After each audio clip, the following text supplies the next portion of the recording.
Hey everybody, and what's going on? Yes, that Glock is safe. I'm going to be doing a stippling video today. It's not really a how-to. If you're looking for a how-to, I'd probably recommend going to another video. This is my first time ever doing it. I just read about it, watched a video on it, went down to my shop and got some tools and figured, hey, I'd give it a shot. I'm going to do some upgrades to my Glock 43. This is my everyday carry gun.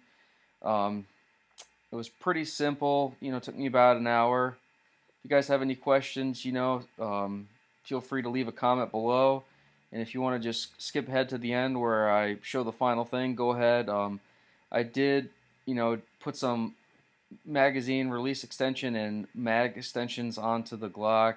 I didn't do a video of that, and I added a flashlight. Got a new holster for it. But like I said, thanks for watching. If you have any, questions, just leave a comment below, and I'll get right back to you.